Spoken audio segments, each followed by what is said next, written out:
19-year-old Ricardo Fuentes is studying history and education at Montgomery College just outside Washington, D.C. Though it's a public community college, supposedly the cheapest option for higher education in the United States, he is still racking up thousands of dollars of debt. You know, my parents are working class people. They, living paycheck to paycheck. They couldn't really help me much. And I only work, 20 hours a week at Home Depot. So if I wanted to continue to go to school, I needed to borrow money. Ricardo is just one of many. More than 70% of undergraduate students leave school with debt, and more than a third of current borrowers are in distress, meaning they're behind on their payments. As individual students and families struggle within the system, the total amount of student debt has begun to alarm economists, politicians, and activists. It's larger than credit card debt and auto loans combined in this country. It's second only to mortgages in terms of debt in America.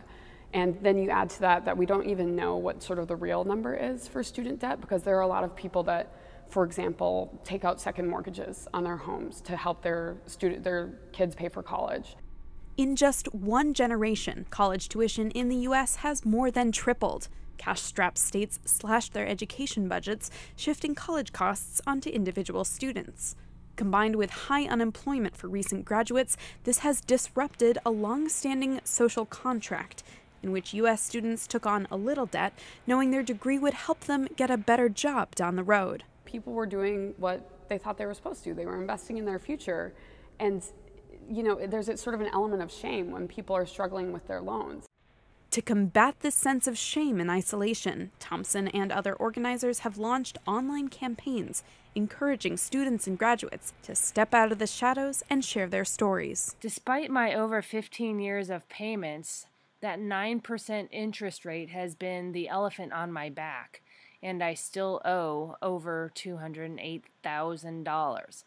If we could lower that payment, we would do what we've been wanting to do for a really long time, which is have a baby. I have loans for about $45,000 that I've been working on paying off. Some young debt holders are even taking their stories to Capitol Hill, hoping to convince lawmakers to reform the system. Local public school teacher Rob Jeremiah testified before Congress in June that his education left him paying around $500 a month to service his debt, likely for the next 8 years or more. Like millions of other young workers around the country, this has prevented him from saving up to buy a house. It makes me question, what does the United States value?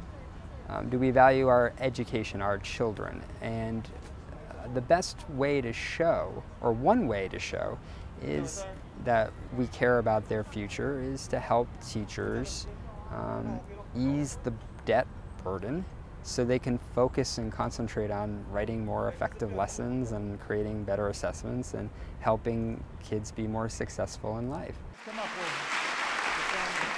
Calling the current situation not sustainable, President Obama signed an executive order in June to lower the monthly payments of some graduates struggling with student debt. But the measure doesn't help the millions of people with private loans and won't provide relief for anyone until 2015.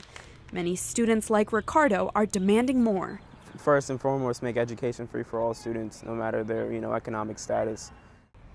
In June, the U.S. Congress considered a bill that would have helped millions of people save money by refinancing their student loans, but it failed by just 4 votes. Activists say they'll continue pushing, not only for this small measure of relief, but for widespread debt forgiveness and a complete overhaul of the U.S. loan system to make higher education affordable for everyone. Alice Ollstein for Telesur in Washington.